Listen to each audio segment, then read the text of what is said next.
In the early years of World War II, many military experts outside the United States shared the same opinion. They believed America was not ready for war. From their perspective, the country looked unprepared, inexperienced, and slow to react. European officers openly questioned American equipment. Some dismissed it as outdated. Others believed American factories would never be able to keep up with a modern war. To them, the United States was a nation of factories and distance, not battlefield experience. What they didn't realize was that they were looking at America the wrong way. In the late 1930s, the United States was not seen as a serious military power. From Europe, America looked distant, not just geographically, but politically and strategically. While Germany had spent years rebuilding its army, and Britain and France were preparing for another major conflict, the United States remained focused inward. Its army was small, its equipment was limited, and many of its soldiers were still training with outdated weapons. Foreign military observers took notice. Reports from the time often described American forces as under-equipped and poorly coordinated. To many outside the country, the conclusion seemed obvious. America was not built for a modern war.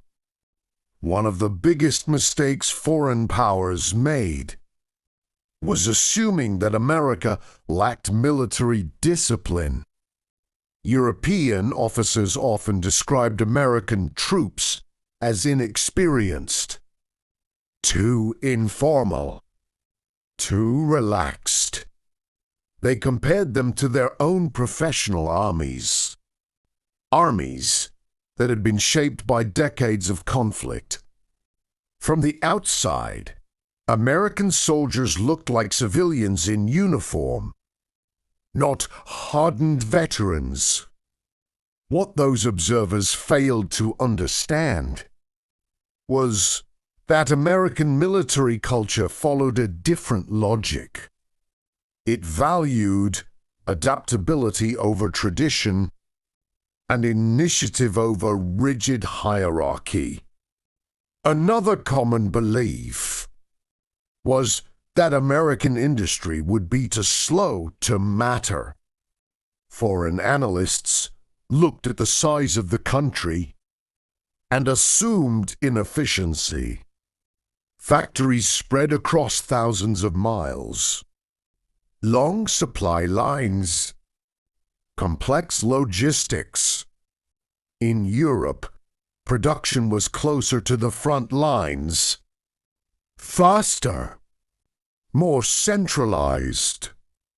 Many believed the United States would struggle to convert civilian factories into military ones. They underestimated how quickly American industry could adapt. And more importantly, they underestimated how much America could produce once it fully committed. At the time, this assumption didn't seem unreasonable. The United States had avoided major wars for decades. Its economy was still recovering from the Great Depression. Military spending remained limited. From the outside, America appeared hesitant, cautious, focused on domestic issues. Many foreign governments believed that American political debate would slow any serious response. They assumed decisions would take too long. By the time America acted, They thought the war would already be decided. What those observers failed to notice was what was happening beneath the surface. While public debate continued, American planners were already preparing. Industrial leaders, engineers, and military officials were quietly mapping out large-scale production. Factories were redesigned, supply chains were studied, and training programs expanded. It wasn't visible from the outside, but the groundwork for mobilization was already being laid. When the shift finally came, it happened faster than anyone expected. Once the United States committed, production didn't increase gradually. It surged. Automobile plants began producing aircraft. Shipyards expanded overnight. Assembly lines ran around the clock. What had once looked slow and disorganized became one of the most efficient industrial efforts the world had ever seen. This sudden surge changed the balance of the war. Equipment shortages that once limited the Allies began to disappear. Tanks, aircraft, and ships arrived in numbers that few had thought possible. For those who had dismissed American industry, the reality was impossible to ignore. The problem was no longer whether America could produce. It was how anyone could keep up. The miscalculation wasn't only about machines. It was also about people. American workers adapted quickly to new demands. Many had never worked in military production before, but training programs were simple. Processes were standardized, and efficiency improved with each passing month. What outsiders saw as inexperience turned out to be flexibility, and flexibility proved far more valuable than rigid tradition. As production increased, American strategy began to change as well. Early caution gave way to confidence. Planners could now think in terms of scale, large operations, sustained campaigns, long-term pressure. Resources were no longer treated as scarce. They were treated as tools to shape the course of the war. This shift surprised foreign military leaders. Plans based on limited American involvement no longer applied. Strategies built around shortages began to fail. What had been seen as a weakness turned into a decisive advantage. The United States was no longer reacting to events. It was shaping them. The effects of this change reached far beyond the battlefield. American logistics began to redefine how wars were fought. Supplies arrived consistently, on time, at scale. Entire campaigns were planned around the assumption that equipment would arrive when needed. For many nations, this level of reliability was something entirely new. What many had failed to understand was the importance of distance. America's size, once seen as a liability, became a form of protection. Factories were far from enemy reach. Production could continue without constant disruption, while other nations struggled to rebuild damaged facilities. American output kept growing, safi, steady, uninterrupted. Over time, this steady output began to wear down opposition forces. Losses could be replaced quickly, consistently. Equipment that was damaged or destroyed was soon back in service. Attrition, once a shared burden, became increasingly one-sided, and that shift proved impossible to reverse. By the middle of the war, the original assumptions had collapsed. Predictions of American exhaustion never materialized. Instead, output continued to rise. Each year brought more ships, more aircraft, more vehicles. What had been expected to peak and decline showed no sign of slowing down. This forced a reassessment among those watching from the outside. The United States was no longer viewed as a temporary participant. It had become the central engine of the Allied effort.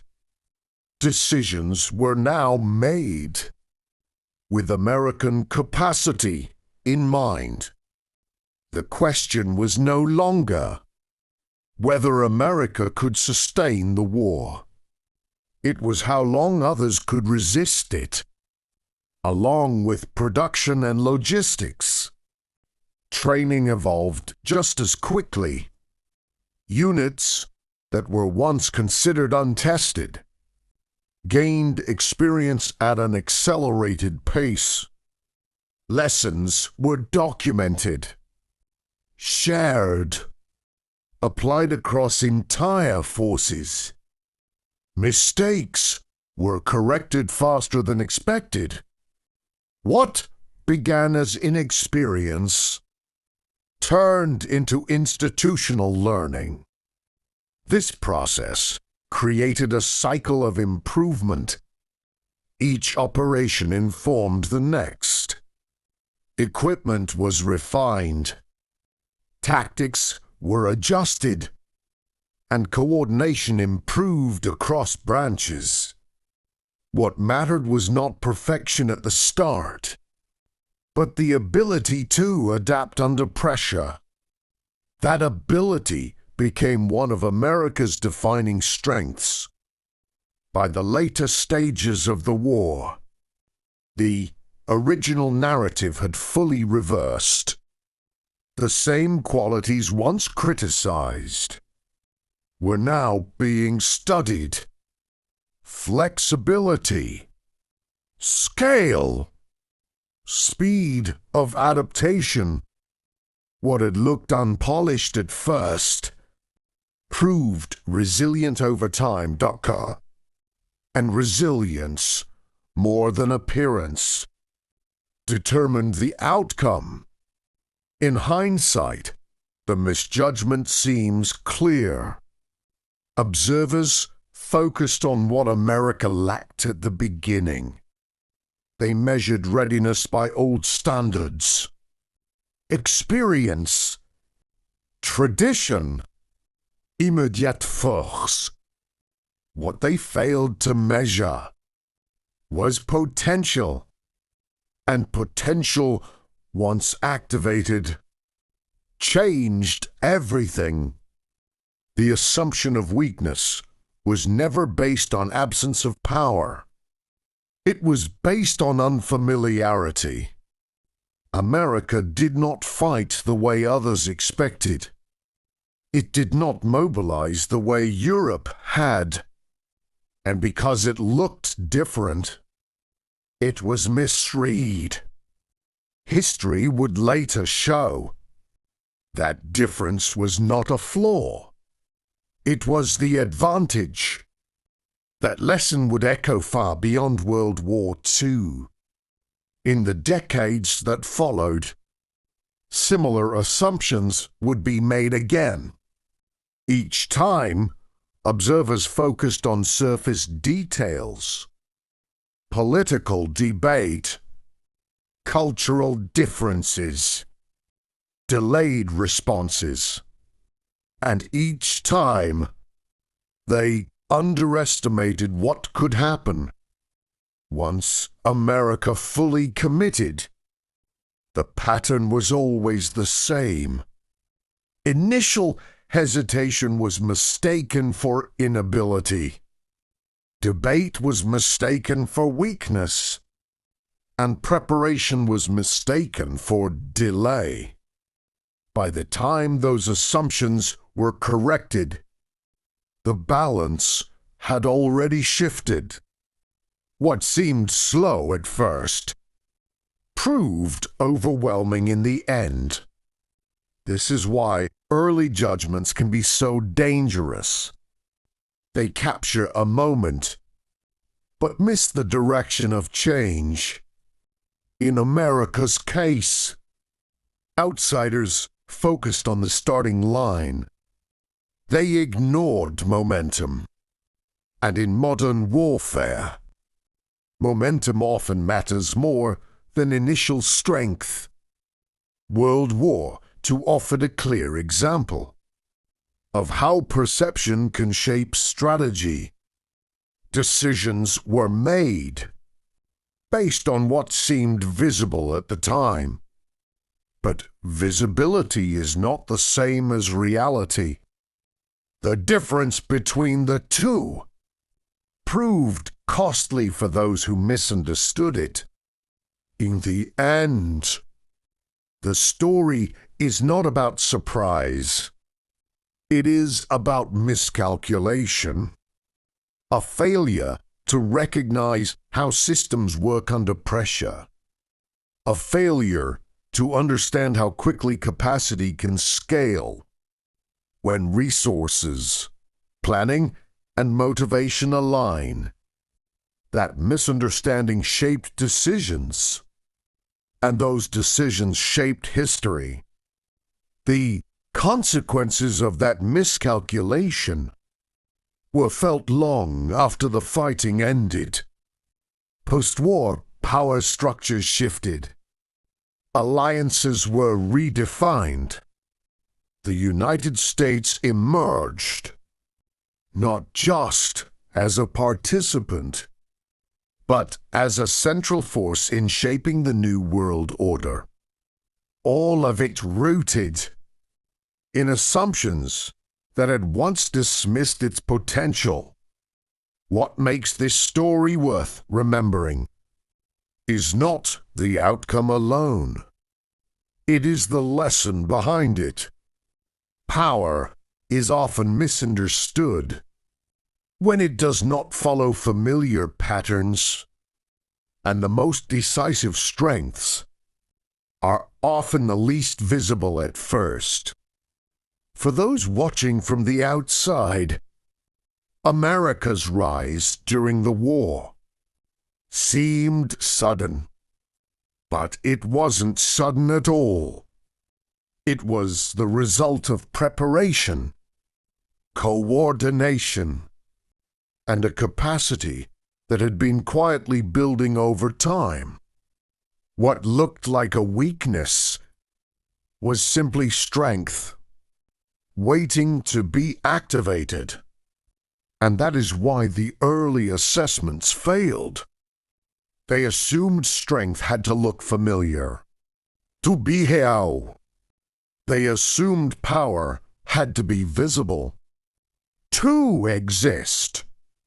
In America's case, strength took a different form, and by the time it was fully recognized, the course of history had already changed. The lesson extends beyond any single conflict. Nations are often judged by appearances, by what can be seen quickly. by what fits existing expectations.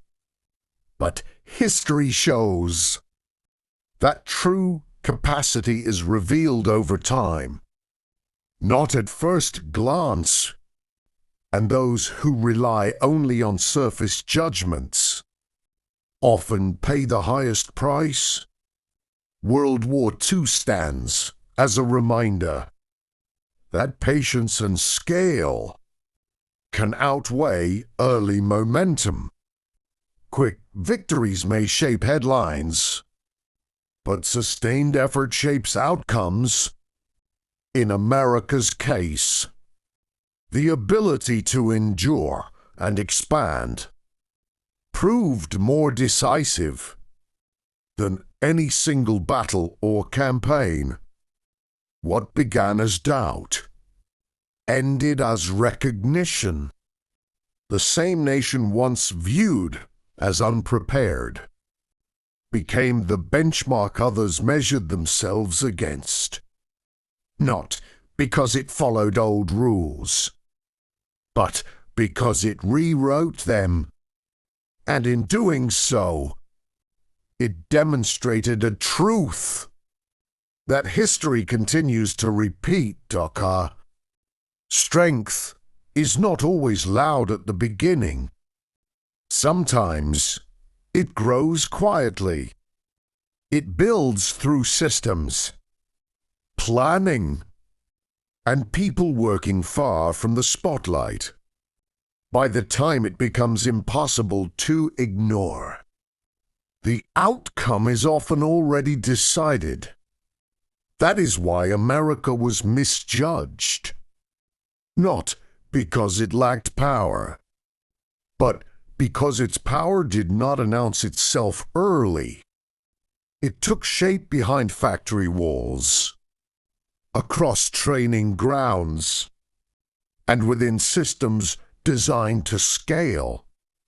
By the time the world understood this, the war's trajectory had already been set.